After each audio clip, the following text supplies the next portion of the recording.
Episode 4, The Trial Unfolds, The Prosecutor's Story. As of late April 2025, the man we now know as Temujin Kensu remains confined in a level 2 medium security prison in Michigan, steadfastly maintaining that justice has still eluded him. He has many supporters that agree with him, while some of those familiar with the case have serious doubts about his innocence. Nearly 40 years earlier to the day, that same man, at the time called Frederick Freeman, was sitting in a St. Clair County Jail pending his April 1987 trial. He was facing first-degree murder charges in the death of St. Clair Community College student Scott Macklem, a member of a prominent Croswell, Michigan family. The motive for the killing seemed improbably thin. Port Huron police asserted that Freeman had shot the young man out of jealousy, based on his brief 2-month relationship with Macklem's fiancée, Merrill. The real hurdle was the fact that Freeman was seen 436 miles away right about the time of the shooting.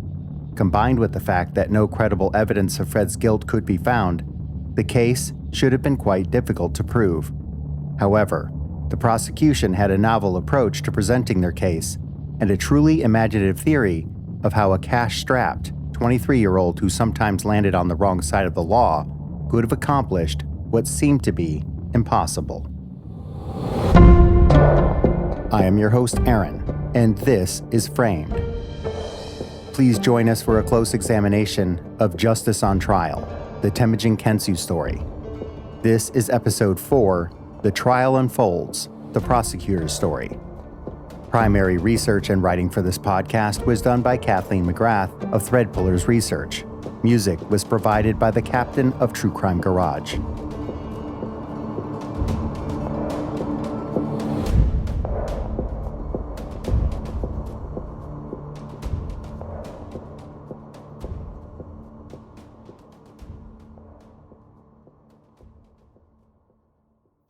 St. Clair County District Court, Port Huron, Michigan, April 28, 1987. Fred Freeman was tried in St. Clair County District Court beginning on Tuesday, April 28, 1987. Jury selection began that day, with a total of 40 people being excused by either the prosecution or the defense. Prior to this, defense attorney David Dean had asked for a change in venue. He claimed that due to the excessive amount of pretrial publicity, his client would not be able to get a fair trial in St. Clair County. After all, the victim, Scott Macklem, was the son of beloved Croswell, Michigan Mayor Gary Macklem, and feelings ran high. Additionally, media coverage, as anticipated, was extensive, significantly diminishing the ability to seat an impartial jury. Despite this, Dean's request was denied, and the case proceeded within the same jurisdiction. The case would be presented in front of the Honorable James T. Corden, a highly respected and revered figure in Michigan's legal community. Prior to attending law school in 1950, Judge Corden had served in the European theater with the United States Army 66th Infantry Division during World War II. After earning his law degree, he went on to achieve an illustrious legal career that included roles as a municipal judge and as a prosecuting attorney. Before being elected to the 31st Circuit Court in St. Clair County, from 1978 to 1994, he served as a circuit court judge, during which time he would preside over cases such as the trial of accused murderer Frederick Freeman. Despite having a sterling reputation for his involvement in community organizations and for his dedication to justice, some of Judge Corden's actions and decisions during the trial would later be called into question by Freeman's supporters. For example, the judge did not advise Freeman of his absolute right to testify in his own defense, something that would come back to haunt Fred. As mentioned by David Sanders in Proving Innocence Temujin Kensu, Examination of a Wrongful Conviction, as well as other sources, Freeman had been told by trial counsel that he was not allowed to testify. Judge Corden did nothing to contradict that assumption. Advocates would later go so far as to allege that he was also complicit in judicial misconduct, based on the fact that one of the state's witnesses, jailhouse snitch Philip Joplin, was granted a reprieve from Jackson Prison in favor of a more desirable community program in Port Huron. The Detroit Metro Times article, Reasonable Doubt Part 2, reported that documents from the Detroit Department of Corrections showed that Judge Corden had chastised the department for not allowing the witness to be paroled. We will cover Joplin's testimony in depth later on in this episode. However, the most egregious accusation against Judge Corden was his allowance of a wild and improbable theory put forth by the prosecution at the conclusion of the trial to explain how the crime might have been committed.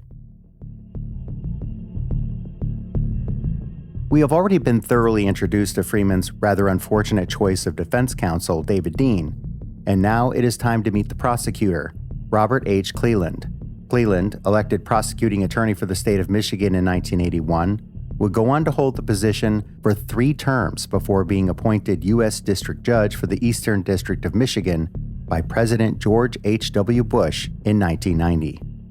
According to an editorial written for Law Enforcement Today, at the time of the trial, Cleland had recently lost the second bid for state attorney general just the day before Macklem had been murdered that prior November. The author of the editorial puts forth the theory that Cleland, needing a quick win to boost his political ambitions, would stop at nothing to gain a conviction. As evidenced by upcoming witness statements, this included presenting questionable witnesses who provided false testimony, offering inconsequential and faulty evidence as fact, indulging in complete personal defamation of the accused, and essentially making up a theory to explain the commission of the crime out of thin air. Other members of the prosecution team included Prosecutor Thomas Houlihan and Prosecutor Elwood Brown as co-counsel. With all of the key players assembled, the courtroom was poised for opening statements to begin the following day. St. Clair County District Court, April 29, 1987. Opening statements. At 11:30 a.m. the following day, April 29th, a circuit court jury of 8 women and 6 men, 12 jurors and 2 alternates were seated, and opening statements began.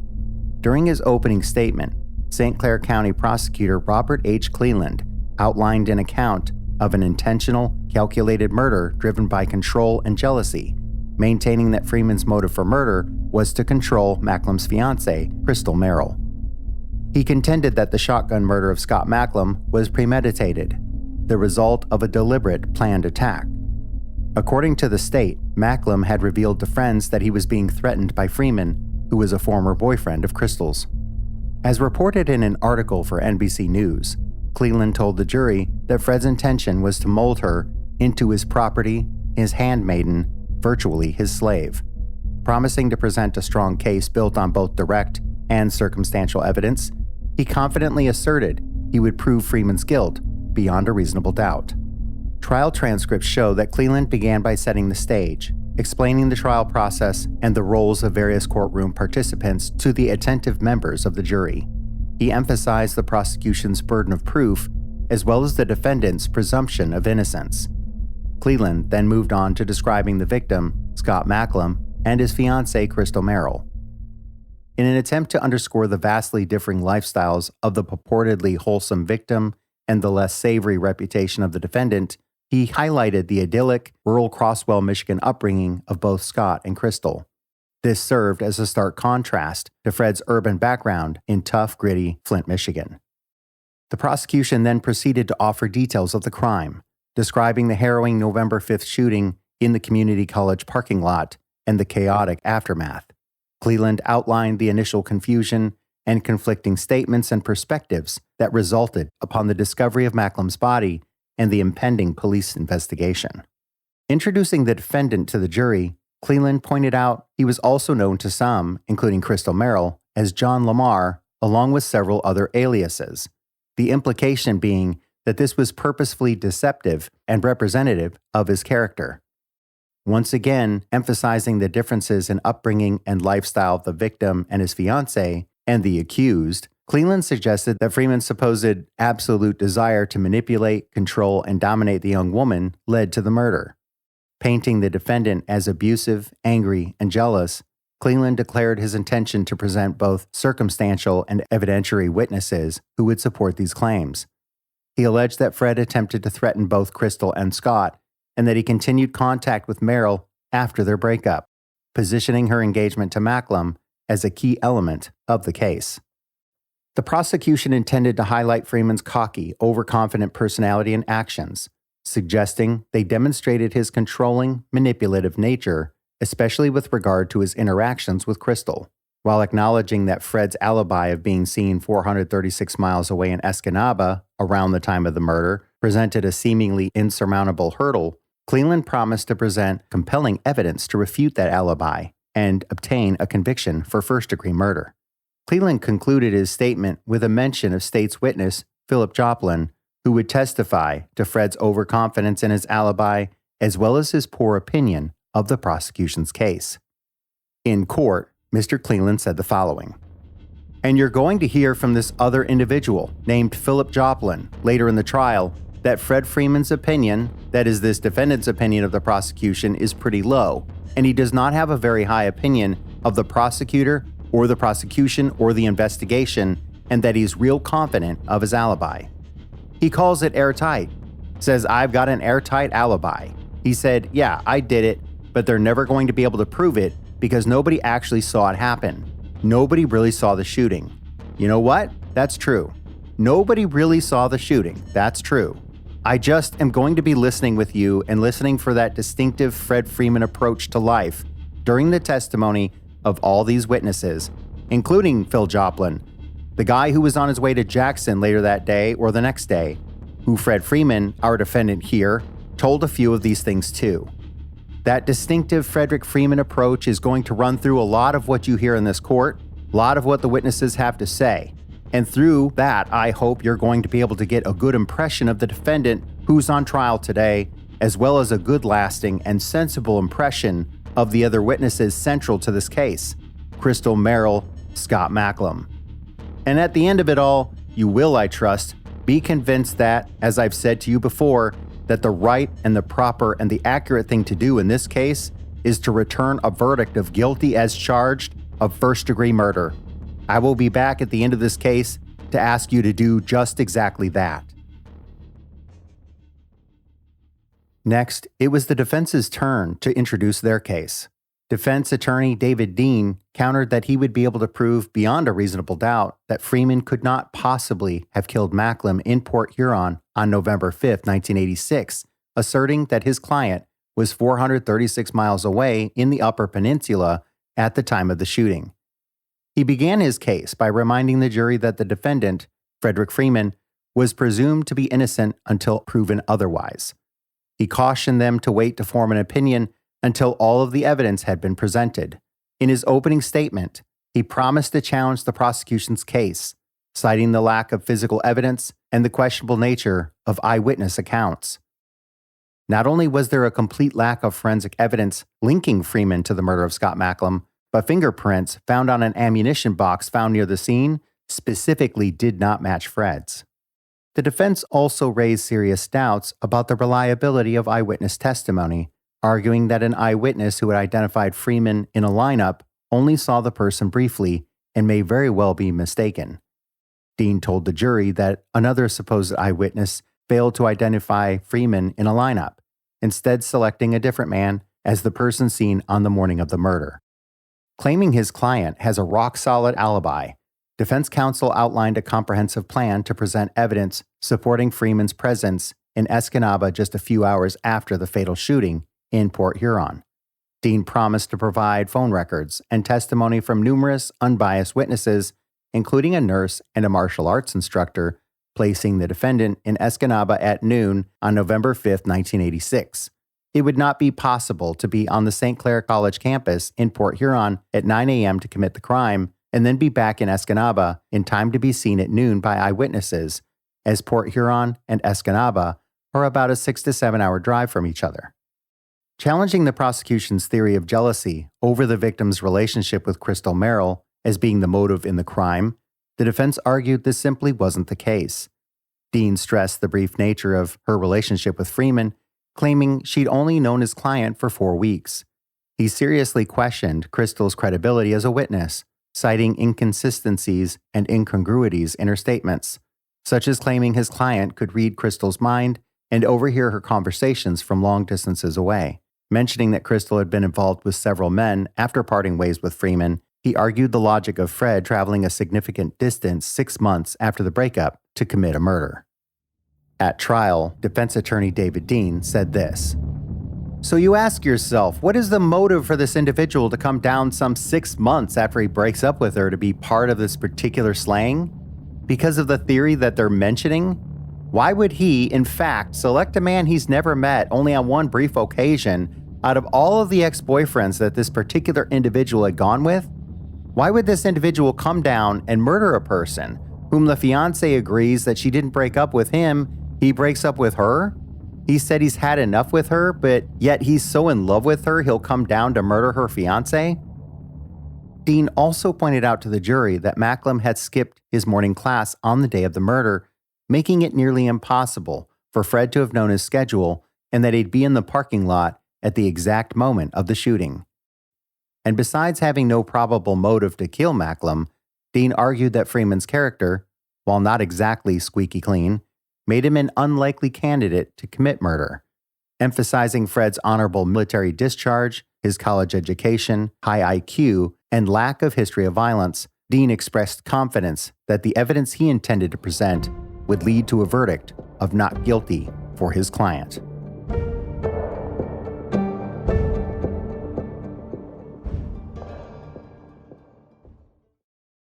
St. Clair County District Court, April 29, 1987, prosecution's witness testimony. After opening statements were concluded, it was time to begin witness testimony. But first, there was the matter of photographic evidence to settle. A discussion outside of the presence of the jury was held in front of Judge Corden. It concerned the admissibility of certain photographic evidence labeled Exhibits 1 through 8 that the prosecution meant to present during trial, specifically during Crystal Merrill's testimony. 6 of these photographs showed a collection of martial arts weapons found in the trunk of Freeman's vehicle. Additionally, they planned to include the presence of a shotgun and a rifle unrelated to the case at hand. Crystal had described these objects in statements, maintaining that Freeman had used them to train her in martial arts and weapons usage. Cleland intended to use these photos to support her claims of Freeman's psychological manipulation and threats. Suggesting a lack of transparency based on the last-minute nature of the introduction of these photos, defense attorney Dean objected to their inclusion, asserting that they were irrelevant to the murder of Scott Macklem and could unfairly influence the jury.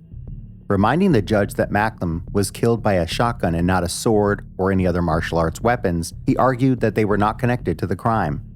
As for the inclusion of the shotgun and rifle, he further objected, reasoning that these firearms had no relevance in the case, as neither firearm was the murder weapon. Their presence could only serve to further prejudice and inflame the jury, with an unspoken implication that they were tied to the crime.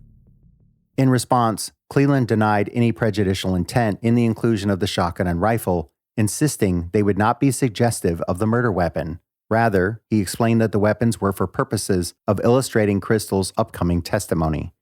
In one of her statements, she had described seeing Freeman with a long gun, and the prosecutor intended to use these items to help describe what she saw.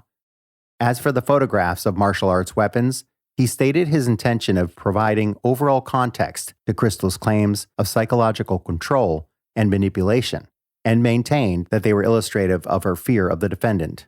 Judge Corden ultimately allowed the photographs into evidence, deferring specific objections to the relevance of individual items until they arose during Crystal's testimony. While acknowledging the defense's concerns about prejudice, the court emphasized the long-standing legal precedent for using such illustrative evidence to support witness testimony. He did, however, caution the prosecution to clarify for the jury that the displayed firearms were not necessarily the murder weapon. With that settled, the jury returned to the courtroom at around 3:30 p.m., and the prosecution called its first witness to the stand. Characterized by the state as a young, innocent, naive farm girl, Scott Macklem's pregnant fiancée, 20-year-old Crystal Merrill, was sworn in and took the witness stand. The star witness for the state, Merrill was on the stand for 3 days, testifying on April 29th through May 1st, 1987. Crystal alleged that Freeman, whom she had known as John Lamar, had terrorized and raped her on their first date. However, she admitted that she continued to see him for several weeks, never revealing the alleged assault to her parents or anyone else. According to Crystal's account, Freeman had beaten and intimidated her over the course of their 4-week relationship, and she was afraid for her life and the lives of her family. She professed that he had been sweet one moment, then violent and threatening the next. She said that Freeman had revealed to her that he was a member of a secret ninja organization, a warrior who had the ability to put contracts out on his enemies, and that Scott Macklem's murder was the result of him carrying out a death threat. She testified that Fred had threatened to kill her, her family, and Scott if she didn't stop seeing Macklem, alleging that these threats were a way to control her and make her his sex slave or handmaiden. She contended that Freeman owned a cache of ninja weaponry, could fashion door keys out of clay, and possessed all manner of covert listening devices. It was possible he could even teleport. Although unsubstantiated, Crystal insisted that he'd cautioned her he could read her mind and that he was able to listen in on conversations between her and her mother whenever he chose to. Prosecutors, referring to Freeman as one of the most dangerous men they ever encountered, staged the room with a variety of exotic weapons, none of which were relevant to the actual crime he was being tried for. They built an aura of evil around the defendant, depicting him as a violent manipulator who controlled people with intimidation and possessed the dark powers of mind control. They set out a display of swords, throwing stars, nunchucks, and various other exotic weapons that Freeman might have owned, even though none of these deadly weapons were remotely associated with the crime for which he was being tried. In reality, none of the weapons or materials even belonged to Freeman, and besides, Macklem was murdered by a single blast of a 12-gauge shotgun, an unusual choice of weapon for a stealthy ninja assassin. They included materials showing violent pornography along with the weapons. Prosecutors painted Freeman as collecting a harem of women and became enraged when Macklem stood in the way of his adding Crystal to his entourage. Prosecution witness Crystal Merrill. Let's begin by examining Crystal Merrill's witness testimony more closely. During direct examination, prosecuting attorney Robert Cleland started off by gently asking Crystal to describe her relationship with the victim. Crystal Merrill testified about her relationship with Macklem, which began as a friendship in kindergarten and evolved into romance in high school and college. The pair planned to marry after Scott graduated, but moved the date up to January 1987 when Crystal became pregnant. They had broken up in early 1986 due to jealousy, but reconciled by the fall of 1986. During their break, Crystal briefly dated other men and continued to attend school and work at Grove Video while living at home on her family's farm in Croswell. Prosecutor Cleland turned his focus on Crystal's relationship with Frederick Freeman, known to her as John Lamar. Crystal confirmed that she dated Freeman in May and June of 1986 after meeting him at Grove Video when he'd gone there with his girlfriend Shelley to rent videotapes. She noted that upon first impression, he was not strictly her type, based on his clothing, hairstyle, and the fact that he hadn't shaved for a few days. Despite his casual appearance, she found him appealing and friendly and accepted his eventual invitation to dinner. When he met her at her workplace for their date, Crystal warned Freeman that her parents expected her home by 10 p.m., and he assured her they'd be back by then. They left in his yellow Mercury Marquis, but instead of staying in Port Huron, they got on the expressway. As they drove, Freeman discussed his interests in karate, nutrition, and vitamins, and asked about Crystal's past, but she noticed that he avoided detailed answers about his own background. Their first date included dinner at Pizza Hut and several stops at friends' homes, including one where Freeman was invited to sing with a rock band. Crystal related details of their conversations, maintaining that after some evasiveness, Freeman had made a startling revelation that he worked for a clandestine group involved in fighting prostitution and drug trafficking. She claimed he even demonstrated how to use a metal bar he had on his keychain as a weapon. After dinner, Freeman invited Crystal to his house. Claiming that she'd initially hesitated, Crystal eventually reluctantly agreed to follow him to his house, which was near the water in Lakeport. Crystal described the home as having a screened porch, containing various exotic weapons such as swords and nunchucks, as well as electronic and weightlifting equipment. She was also surprised to see Fred's girlfriend Shelley there. Unconcerned, Freeman grabbed Crystal's car keys and suggested going for a walk on the nearby beach. Despite her reluctance and growing alarm, Crystal said she allowed herself to be pulled along to the beach. According to her testimony, Freeman had threatened, perhaps teasingly, not to return her car keys unless she accompanied him on the walk. When they arrived at the beach, he put down a blanket. Crystal recalled that she'd again asked for her keys, feeling increasingly scared. She then disclosed that Freeman had forcibly raped her. It should be noted that this accusation that Crystal made in court was never reported to anyone, not the authorities or even her parents, and Frederick Freeman has never been charged or convicted of such a crime. Despite the alleged assault, Crystal continued to see Freeman, she says, for fear of retribution against her and her loved ones. She described his involvement in the secret ninja organization she called Akuzar, alleging that he claimed to be a high-ranking member. Note, this is spelled phonetically in trial transcripts, but Crystal likely meant Yakuza, referring to Japanese organized crime syndicates. She maintained that he had leveled death threats against her and her family if she were to leave him, so she continued to see him because she was afraid of retaliation were she to end the relationship. Crystal testified that Freeman not only menaced her, but also harassed Scott, even at his place of work. In addition to attending classes at St. Clair Community College, Scott worked part-time as a clerk at George Innes Menswear in Port Huron. She stated that Freeman's alleged threats caused both of them to grow increasingly anxious and distressed as the situation escalated. She also cited multiple occasions where Fred took her car keys without her permission. It is interesting to note that Crystal alleged that her car keys went missing at the end of August, well after she and Freeman had separated, and they were found in the glove box of Scott's vehicle on the morning of the murder. Presenting herself as a victim of coercive control at the hands of the defendant, she reinforced a picture of Frederick Freeman, aka John Lamar, as a controlling, manipulative, and violent individual who used intimidation and threats to dominate those around him. Once again referencing the unique mystical powers she claimed he possessed, she described a sex-crazed ninja assassin, determined to make her a handmaid in his alleged harem. She swore that he'd kept poison darts or ninja throwing stars in the soft tongue of his shoes to conceal them from law enforcement. During cross-examination, David Dean aimed to counteract her potentially damaging testimony by highlighting inconsistencies and ambiguities.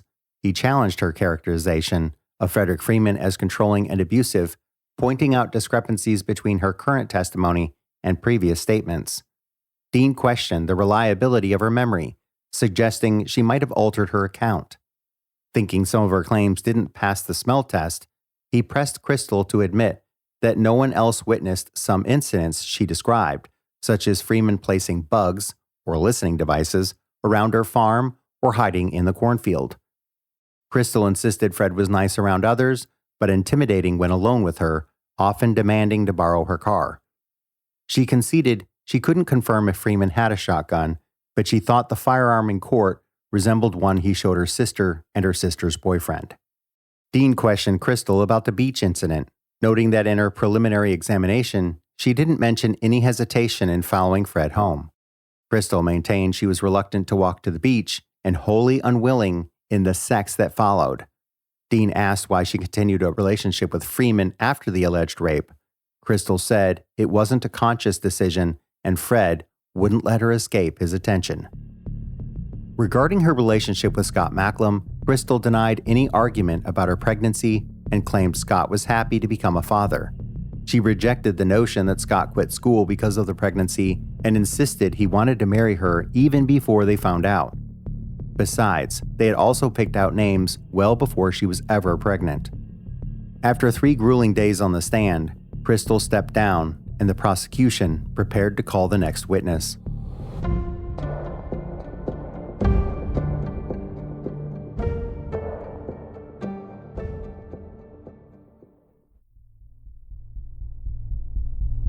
In all, the prosecution called 30 witnesses to testify during the 3-week trial. Along with Crystal Merrill's testimony, key witnesses for the state included Renee Gobine, the St. Clair Community College sophomore who testified to seeing Fred driving out of the college parking lot at Stone and River Streets on the morning of the shooting and was later hypnotized in an attempt to recall the license plate. Richard Kruger, who saw a suspicious character lurking in the shrubbery around campus but failed to identify Freeman in a police lineup. Kathy Ballard, who testified to hearing the blast of the shotgun and seeing a car back out and drive towards her. She also was unable to identify Freeman in a lineup, and in fact, picked the same person that Kruger had as the driver of the vehicle she saw. And Philip Joplin, a career criminal and jailhouse snitch who would claim that Freeman had confessed his guilt of the crime to him, bragging about constructing an airtight alibi that police would not be able to crack. Renee Paul Gobine's testimony began on May 5, 1987. Gobine, a longtime resident of Port Huron, Michigan, affirmed that he was a sophomore at St. Clair Community College. He told the court that on November 5, 1986, he parked in the Student Center lot and met his friend Bob Nervich. While they were talking, they heard a loud bang, followed by screams, which he initially dismissed as some kind of joke. Gobine testified that he then noticed a small gold car driving toward them at around 9 a.m. The driver, a white male around 20 to 25 years old, wore a dark blue or black hat with red trim pulled down to his eyes, a green army jacket with the collar up to his chin, and had a full mustache. His posture was hunched forward, head down. Gobine said he focused on the driver, feeling something was off. Gobine confirmed he could recognize the driver again and identified him in court as the defendant. Note, a former investigator would later maintain that it would have been impossible for the driver to have shot Macklem from the direction that Gobine claimed the vehicle was moving. Additionally, police did find a green, Army-style jacket in Freeman's vehicle during a search of his property, but there was no gunshot residue or any other evidence to link that particular jacket to the crime. Gobine told the courtroom that he then proceeded to class, still assuming the commotion he'd heard was the result of a prank. As he walked to class, he noticed a man lying face down near a vacant parking spot, but he thought he was fixing a flat tire. Gobine also claimed that he'd mentally noted the license plate number on the car he'd seen around the time of the loud noise, but he had given 12 different wildly divergent plate numbers when questioned by police. He finally settled on 882 DHH as the plate of the car he'd watched exiting the parking lot at what he'd characterized as a moderate pace on the morning of the shooting. But it turned out he only recalled his plate number and type of vehicle after a highly improper hypnosis session conducted not under strict medical supervision, but by his psychology professor. The vehicle associated with this plate number would ultimately be found to have been destroyed by Rinky Cadillac almost a year and a half before the murder, when Freeman was living in Washington State. None of the license plate numbers that Gobine had provided could be tied to the defendant, who drove a large four-door Mercury Marquis sedan, which was broken down in an Escanaba parking lot at the time of the incident. Gobine was apparently just as confused about the type of vehicle the suspect was driving as he was about the license plate. At first, he had reported the vehicle as a sports car, but post-hypnosis, had suddenly remembered it as a station wagon. For someone who was taking a small auto body class, it seems unlikely he would confuse the two vastly different body styles that were common at the time. In response to questioning, Gobine affirmed that he had identified the suspect both from photographs at the police station and later in an in-person lineup.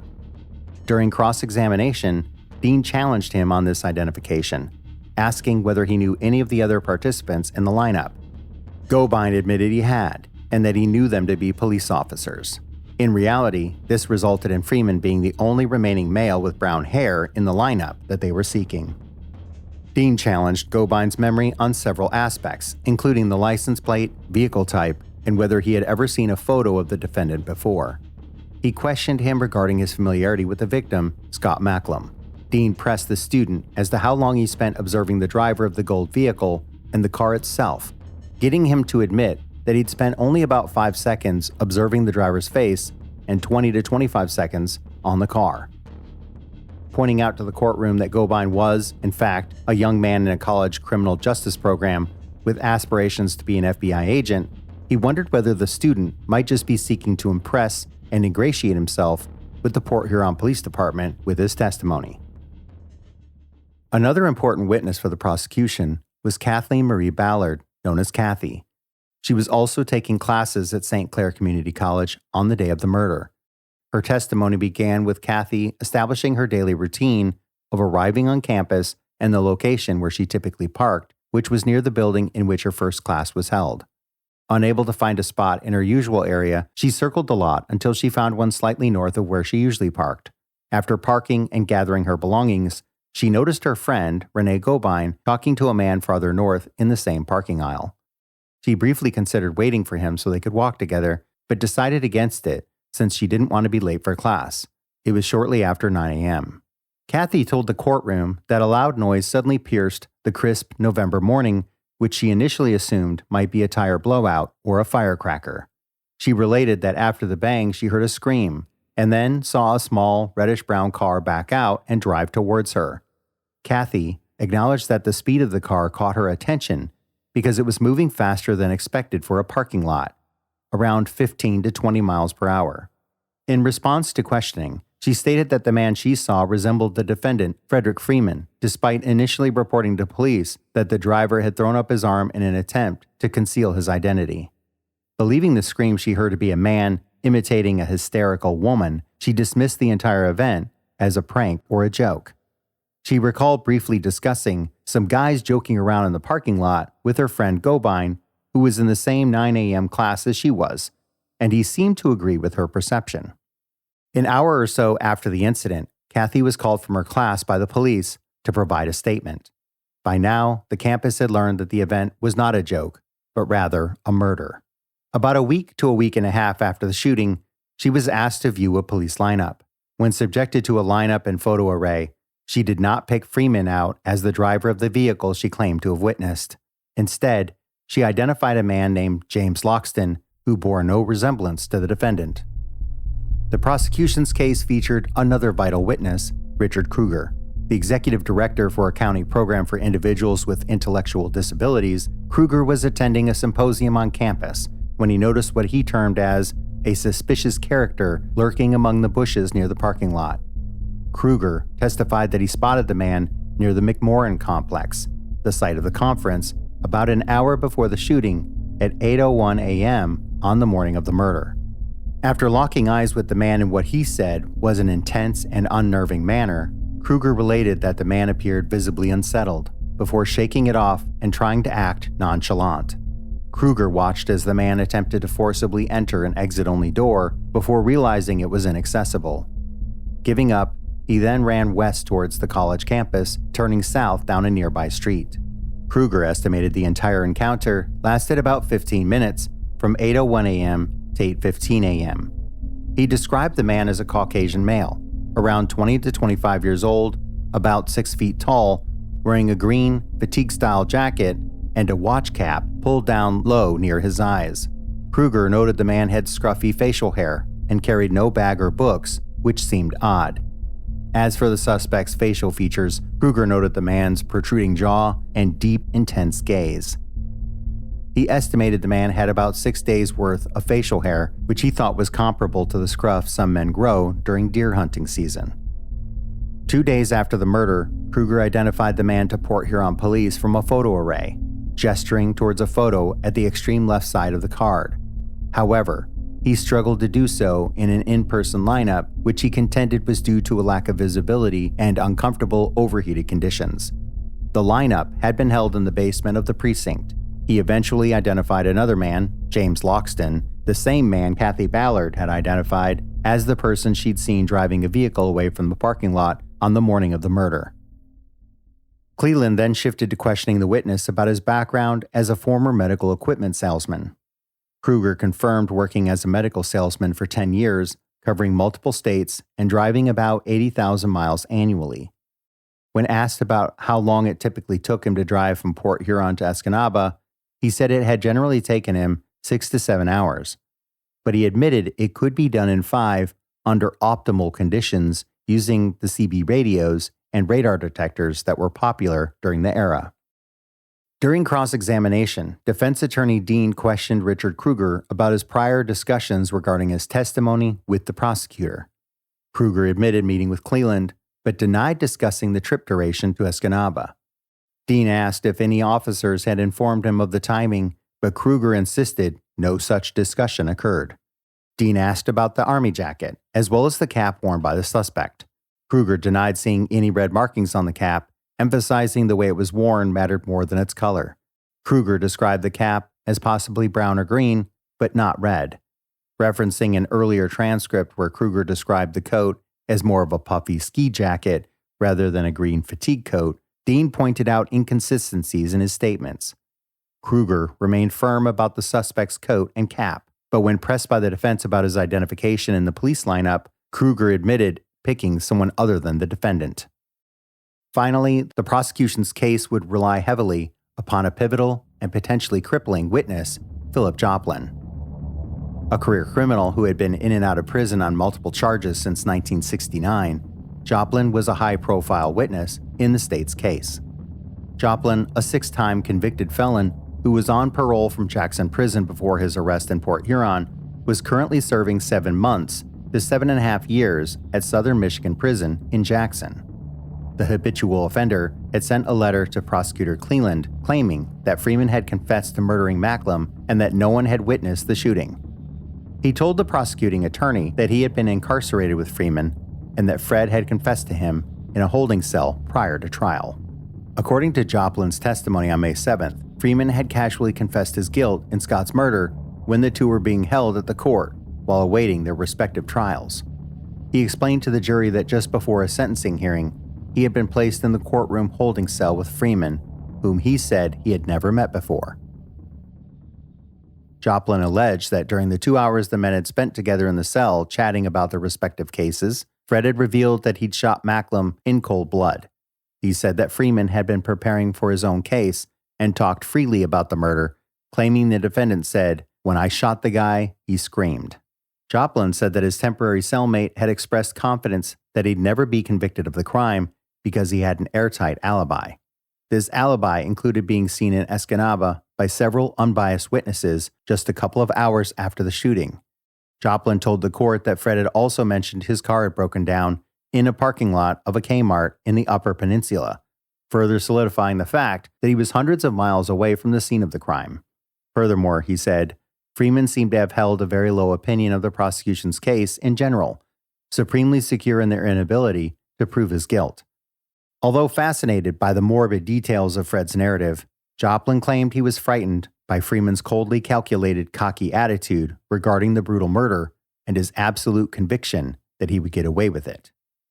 When asked directly if he'd been promised anything in return for his testimony, the snitch denied receiving any reward, benefit, or even promise of a reward in front of the jury.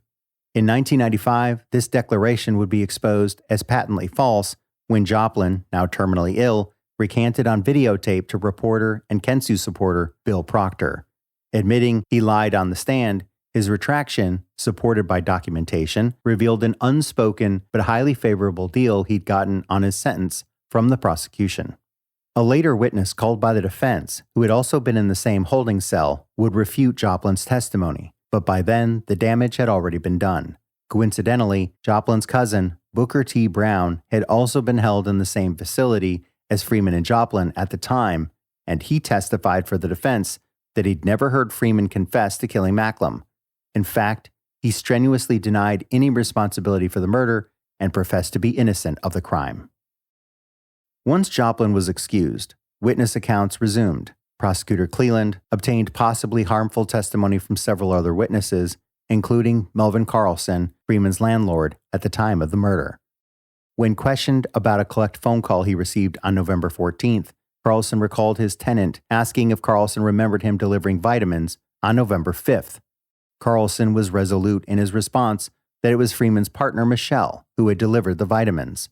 During cross-examination, the landlord allowed that while the defendant didn't specifically ask him to lie, he instead asked leading questions about being at the house on the date in question. After Carlson stepped down, the people rested. Despite lacking any substantial evidence, Joplin's testimony had created the potential to significantly undermine the defense's case. However, the defense was looking forward to calling a variety of unimpeachable alibi witnesses, and they were cautiously confident that they would be able to counteract much of the polarizing and frankly potentially damaging testimony that the state had presented. But it would turn out that the prosecution would have one final surprise up their collective sleeves. Next on Justice on Trial, the Temujin Kensu story. Episode 5, The Trial Unfolds, in defense of a ninja. Over the last few weeks, a St. Clair jury had been introduced to a variety of alleged eyewitnesses to the crime and listened to damaging but sometimes conflicting accounts of the events of the morning of November 5, 1986. Additionally, they had heard key testimony as to the defendant's character, primarily from the victim's fiancée, Crystal Merrill, who had briefly dated Fred. Her scathing portrayal of Freeman as a manipulative and abusive individual who, according to her testimony, claimed to be a ninja warrior in a secret organization, certainly must have stunned the jury, to say the least. The prosecution's case also featured the testimony of Philip Joplin, a career criminal who contended that Freeman had nonchalantly confessed to the murder to him while the two were being held for a couple of hours in the same cell. But now it was the defense's turn, and they had strong eyewitnesses of their own to present. Could a parade of purportedly unbiased individuals, several who, frankly, didn't even particularly care for Fred Freeman, counteract the impact of the prosecution's case?